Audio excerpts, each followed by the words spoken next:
Продолжаем эфир телеканала новостями к этому часу. В студии Василий Радченко. Здравствуйте. Смотрите в программе. Новую модульную котельную запустили в одном из сел Усть-Алданского района Якутии. Республиканскую клиническую инфекционную больницу построят в столице региона. Глава Якутии осмотрел будущие объекты здравоохранения. Когда оживут мамонты? На этот вопрос ответили якутские эксперты во время Дней Арктики и Антарктики в Москве.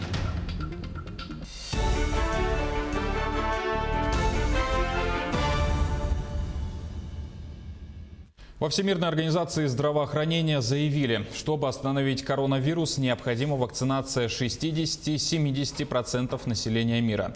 Также в ВОЗ отметили, что необходимо учитывать способность вакцин не только обеспечивать профилактическую защиту, но и предотвращать передачу инфекций. На этот счет проводились различные исследования и моделирования. Более подробные прогнозы в данной ситуации дать сложно, заявили эксперты. Массовая вакцинация от коронавируса в России начнется до Нового года. Об этом заявил представитель Кремля Дмитрий Песков. Точная дата пока не установлена. Планируется, что вакцинация будет происходить поэтапно. За минимальный срок постараются обеспечить вакциной максимальное число человек. Также Песков напомнил, что процедура будет добровольной. Россия зарегистрировала 2 вакцины от коронавируса: «Спутник Ви», эффективность которой выше 95%, и «Эпивак Корона». В настоящее время препараты проходят последнюю послерегистрационную фазу. Теперь о текущей эпидобстановке в нашем регионе. За минувшие сутки в Якутии выявили 215 новых случаев COVID-19, в том числе 49 носителей. Из них в Якутске 114, Оленёкский район 8, Горный 7. Алданский, Мегино-Кангаласский, Мирнинский, Нерюнгринский и Сунтарский по 6, остальные районы от 1 до 5 заболевших. Летальных исходов от коронавируса за сутки 4. Лаборатории региона провели свыше 4300 исследований.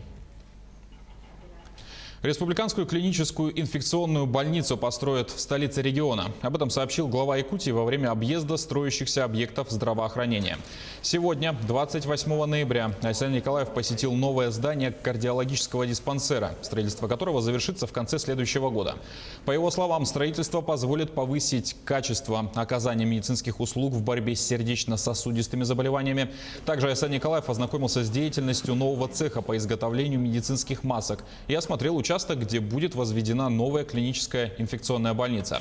Объект построят в рамках мер по борьбе с коронавирусной инфекцией. Больница будет оснащена самым современным оборудованием. Сейчас проектно-сметная документация на стадии уже разработки, она заканчивается. Сегодня мы были на месте, где этот объект будет строиться, там тоже завершаются уже изыскания. Мы планируем, что уже в начале 2021 года проект будет сдан на госэкспертизу, и до конца 2021 года мы должны начать обязательно строительство данного объекта. Отделение Мирнинского ковидного госпиталя сможет принимать больше пациентов. Там в 2,5 раза увеличат количество коек. Красную зону посетила и узнала о грядущих обновлениях Ивана Филиппова. Посторонним вход воспрещен. Чтобы попасть в это отделение с камерой и микрофоном, съемочной группе Алмазного края пришлось от макушки до пят облачиться в защиту. Леша, как нельзя. Правда, пациентам этого отделения не до интервью.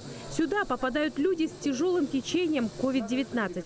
В данное время находится 6 пациентов. 3 из них на искусственной вентиляции легких. В основном пожилые. У каждого сопутствующие заболевания. Хронический бронхит, сахарный диабет, инсульт. Инга Вершинина в красной зоне работает с начала пандемии. Для медиков лучшая награда – выздоровление пациента, говорит медсестра. Дедушку мы выходили 84 года. Поражение было 95%. Это был очень послушный, очень выдержанный пациент. Все зависит от веры человеческой, все зависит от настроения. Михаил Визовец поступил в реанимацию с легочной недостаточностью. Сегодня мужчина идет на поправку. Считает, что именно четкое выполнение рекомендаций врача – залог выздоровления. Как долго надо так лежать на животе? Чем больше, тем лучше. Я стараюсь постоянно так лежать. С начала второй волны пандемии штат работников интенсивной терапии увеличился. На помощь мирнинским врачам пришли реаниматологи из Якутска. Но и работы меньше не стало. Реанимация у нас рассчитана на 6 коек. 6 коек, конечно, мало. У нас постоянно очень много пациентов, поток очень большой. Каждая койка оснащена аппаратами ИВЛ. И на днях вместе с запуском станции кислородной нам выделили 3 новых аппарата ИВЛ. К 6 действующим местам в реанимации добавят еще 10. Недавно еще и кислородную станцию запустили. Теперь пациенты получают кислород с повышенным давлением через централизованную консоль. У нас проблем с подачей кислорода уже нету. Единая кислородная станция, то есть проводка, да, вот эти кислород именно подается в палаты. Это самое хорошее, то что у нас идет экономия на кислородных концентраторах.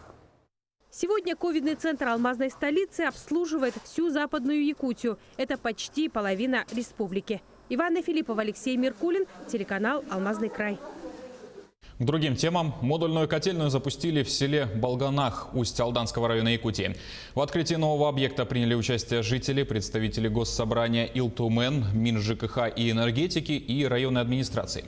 Строительство котельной началось в 2017 году по инициативе первого зампреда Госсобрания Александра Жиркова. Объект будет обслуживать все дома местных жителей. На этой неделе в Якутской городской думе прошла очередная 22-я сессия. Депутаты обсудили 15 вопросов, самыми важными из которых стали пункты о бюджете и основных направлениях налоговой и бюджетной политики. Подробнее узнаем в сюжете Саргаланы Неустроевой. Этот год выдался действительно тяжелым, особенно для финансовой сферы. Однако итоги очередной сессии кажутся обнадеживающими на фоне неопределенного будущего. И несмотря на то, что в первом чтении на следующий год прогнозируется сокращение доходов бюджета аж на 143 миллионов рублей по сравнению с текущим годом, внимание депутатов по-прежнему сосредоточено на важных социальных сферах. Да, бюджет 2021 года сложный, но при системной работе многие вопросы решаются. Конечно, депутаты, как народные избранники, следят за тем, чтобы не ущемлялись интересы горожан. Прежде всего, все основные социальные программы остаются не ниже уровня 2020 года, с учетом роста заработных плат бюджетникам. Тем временем депутат Андрей Лебедев поднял вопрос о теневом бизнесе. По его словам, это большой пласт потенциальных доходов. Ведь аналитика показывает, что в год бюджет теряет около 500 миллионов рублей за счет теневой выручки. С этим депутат в корне не согласился и призвал соответствующие органы. Мое личное мнение то, что каждый бизнес у нас на территории города и в целом в стране должен быть легитимный и должным образом зарегистрирован. И должен приносить пользу жителям города. Конечно, мы, как депутаты городской думы, будем держать этот вопрос на контроле, будем в нем разбираться, проводить заседания комиссий по разбирательству и по выработке механизмов все-таки приведения в нормативное состояние. Очередной важный вопрос, который волнует не только горожан, но и самих депутатов. Что станет со зданием мэрии? По этому поводу высказался председатель городской думы Альберт Семенов, отметив, что продажа здания сейчас не только экономически невыгодна, но и в целом ставит под вопрос дальнейшее существование общественных организаций. Также нужно понимать, что здание мэрии – наш общий дом. Дом не только сотрудников окружной администрации, но и наших общественных организаций. Здесь собирается Общественная палата города Якутска, Совет родительского комитета Якутска, Совет ветеранов, Координационный совет по предпринимательству, Молодежная палата города Якутска, ну и многие другие. Минувшая сессия лишь обозначила те основы, по которым будет двигаться политика в следующем году. Однако уже скоро состоится очередная 23-я сессия, и уже во втором чтении станет известно, что же ждет горожан Якутска. Саргалана Неустроева, Семен Семенов, Якутск. Все знают о запрете на перевозку оружия, наркотиков, опасных грузов. Однако есть и другие категории, которые подпадают под специальные требования. О них рассказали в юридических центрах страны. Отдельно регламентируются правила провоза длинномеров и негабаритного груза. Можно получить штраф, если он мешает обзору, управлению и опасен для других участников движения. Также у инспектора ДПС могут возникнуть большие вопросы к водителю, который перевозит туши убитых животных на охоте без без охотничьей лицензии и разрешения на оружие. То же самое касается дров, деревьев и даже новогодних елей. Вы должны подтвердить легальность их происхождения.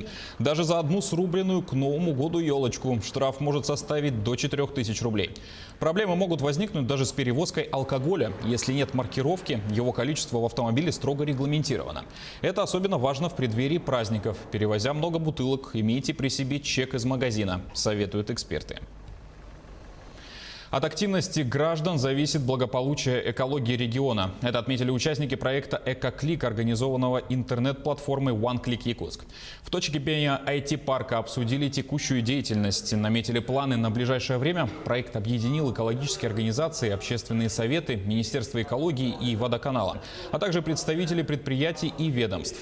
Также во встрече приняли участие граждане, которые обратились в OneClick Якутск по нарушениям экологического благополучия территорий. В частности, с помощью интернет-портала приостановлено отсыпание мусора в озеро по улице Билибина в Якутске. Тем самым жители окрестных домов спасли водоем от противоправных действий предпринимателя-застройщика многоквартирного дома. Консультанты проекта «Эко-клик» организуют проверку случаев, связанных с загрязнением экологии, практически в день обращения. К нему подключились и предприниматели. С прошлого года наше сообщество занимается темой мусора, уменьшения отходов. Также мы выходим на субботники. И тема экологических нарушений, то есть замусоривание наших лесов, нас очень сильно беспокоит, меня лично. И я всегда стремилась к тому, чтобы было какое-то наказание, да, и чтобы легко и просто можно было бы сообщить о нарушении. Поэтому мы очень обрадовались, когда сказали, что будет такой проект, потому что мы должны не только поощрять тех, кто убирает, да, леса, но и наказывать, грубо говоря, тех, кто нарушает природоохранное законодательство, скидывает свой мусор и так далее. Всероссийский турнир по смешанным единоборствам памяти прославленного тренера Нурмугамедова-старшего стартовал сегодня в Саратове. На этом турнире Якутию представляют 4 спортсмена. В весе 61 килограмм выступают Александр Горохов и Федор Агаюркин. До 70 килограммов Герман Березкин, а в весе до 77 килограммов Григорий Барашков. За победу бьются свыше 200 спортсменов. Больше всего участников приехало из Дагестана, родины Нурмугамедова. Турнир проходит по олимпийской системе. Сегодня будут известны имена финалистов. За ходом турнира следите на инстаграм-странице и ютуб-канале НВК «Саха». Уровень соревнований, я думаю, на очень высоком уровне, потому что 2020 год из-за пандемии коронавируса был отменен Кубок России, Чемпионат России и многие другие всероссийские турниры по Союзу ММА России. Из-за этого очень много ребят сидели без боев, голодные, как говорится. Из-за этого действующие чемпионы мира, Европы, России, все здесь. Так что конкуренция будет бешеная. Главный ледовый каток страны открылся в пятницу в парке ВДНХ в Москве. Площадь открытия превышает 20 тысяч квадратных метров. Теперь попасть на его территорию можно будет только в определенное время и через определенную точку входа. Это необходимо для ограничения количества людей, которые одновременно могут находиться в павильоне проката коньков в целях соблюдения мер и безопасности. Билеты на каток в этом сезоне можно будет приобрести исключительно онлайн на официальном сайте ВДНХ. Лед на ВДНХ искусственный, поэтому он крепкий, ровный и выдерживает температуру до плюс 10 градусов, да, если нет дождя.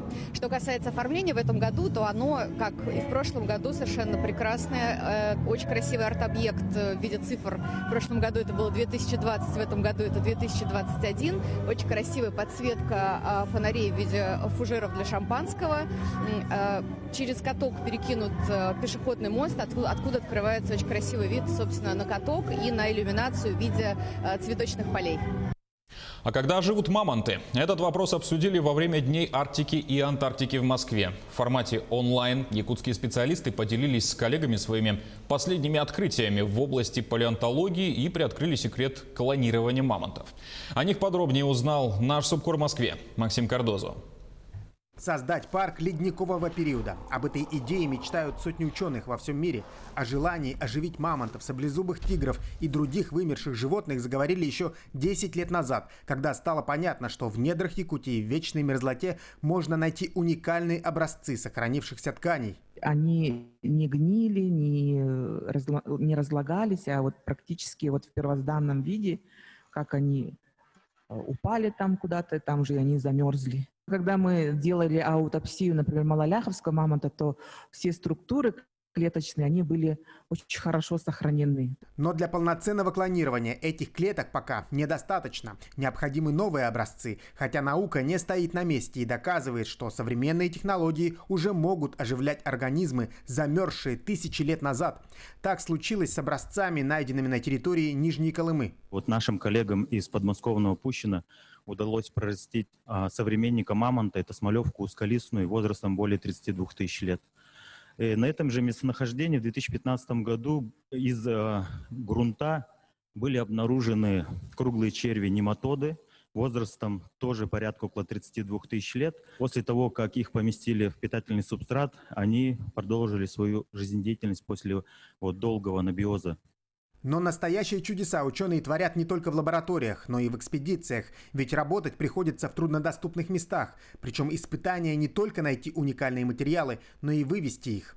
Например, перевозка останков знаменитого малоляхского мамонта превратилась в приключение. Вот мы с коллегами именно поехали в холодное время года, это получается май-апрель, поехали именно на снегоходах. Нам пришлось на свой страх и риск, пурга в то время как раз начинается, выкопать в мерзлом виде тушу мамонта и уже привезти его. Поиски подходящих для клонирования останков продолжаются. Понятное дело, что из-за коронавируса пришлось отменить летнюю экспедицию 2020.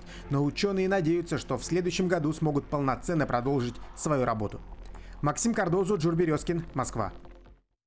На этом пока все. Не забывайте носить маски, дезинфицировать руки и держать социальную дистанцию. До встречи в эфире.